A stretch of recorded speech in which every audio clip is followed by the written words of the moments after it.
Hello, ladies and gentlemen. I want to talk to you all today about balance.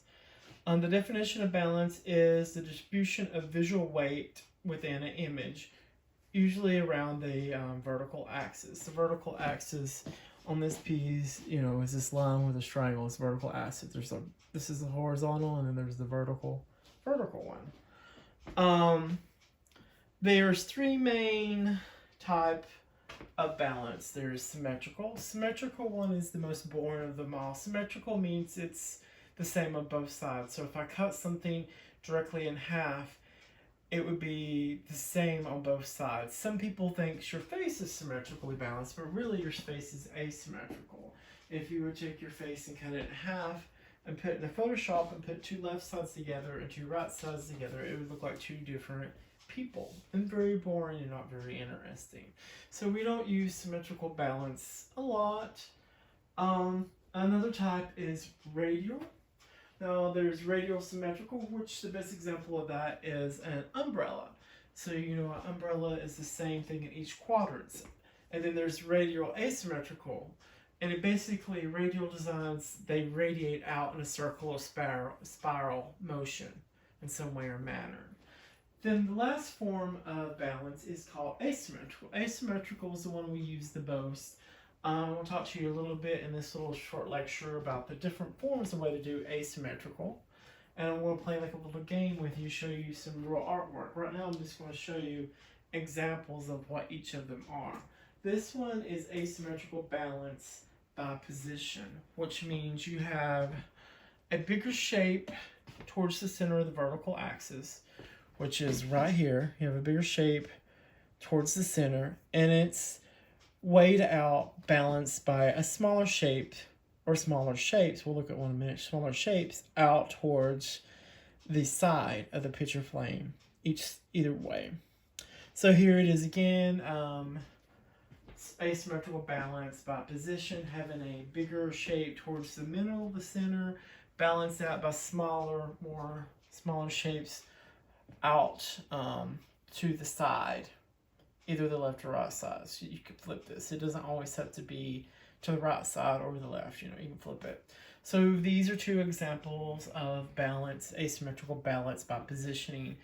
So position a bigger shape towards the middle, balance out by smaller shapes out in the field, out to the sides, is a form of asymmetrical balance with position. So remember, this is the form of positioning. Next one is balance by value. So you have a more lighter shape, a more bigger, lighter shape balanced by a smaller, darker, or smaller, more intense shape.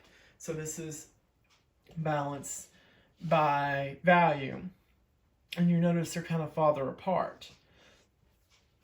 And the darker shape can be usually more smaller. So that it's balanced out by value. So value, lighter or darker.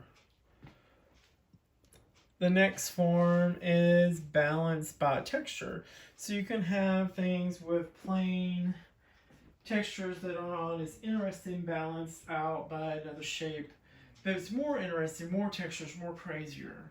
So asymmetrical balance by plain, boring stuff or something that's texture. Also having an area that's kind of boring and not as much texture, balanced out by area with texture, will also add emphasis to your piece and make it more interesting. The texture thing will be the thing that draws the most attention to the people. Last but not least is balance by shape. So we've talked about shape a little bit before. Triangular shapes, rectangular shapes, squares and stuff, geometric shapes are more boring than zigzags and curves. Remember, I've told you that curvilinear shapes, circular shapes, organic shapes scream out for attention, going, yay, look at me. And they're usually smaller. So balance by shape usually means these more zigzag, crazier looking shapes are balanced by these really big, tall, boring, not so interesting shapes. So those are all the forms of asymmetrical balance that I'm talking about today. So there's balance by position, balance by shape, which is this one, balance by value, and balance by textures. So let's look at some examples of this in artwork right now. So here's the first one. So looking at this, what do you think it is? Really look at it. So what's going on here? What type of balance is this? It's like a Jeopardy question. Do, do, do, do, do, do, do. So which type of balance is this one? If you thought it was balanced by position, you would be correct. You see, this one is balanced by these bigger shapes right up here. And then as it goes out, there's all these little teeny tiny smaller shapes. So it's balanced by position that way, where these bigger shapes are balanced by lots of little teeny shapes. So that is balanced by position.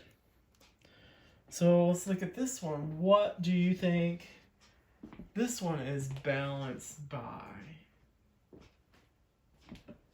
Yet again, this one is balanced by position. There's this big, large shape of the wagon balanced up with these smaller other things that are moved towards the axis. So balanced by position. So here is another one. So looking at this one, how do you think this one is balanced? There is this smaller, darker shape balanced by this big, lighter one. So this one is balanced by value. So balanced by value is this one. So here is another one. So there's these bigger, more boring shapes balanced by this little crazy, chaotic kid. So this one's balanced by shape.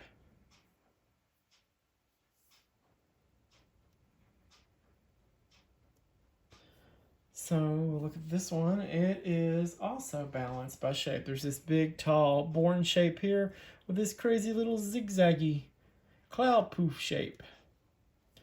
So this one is balanced by shape.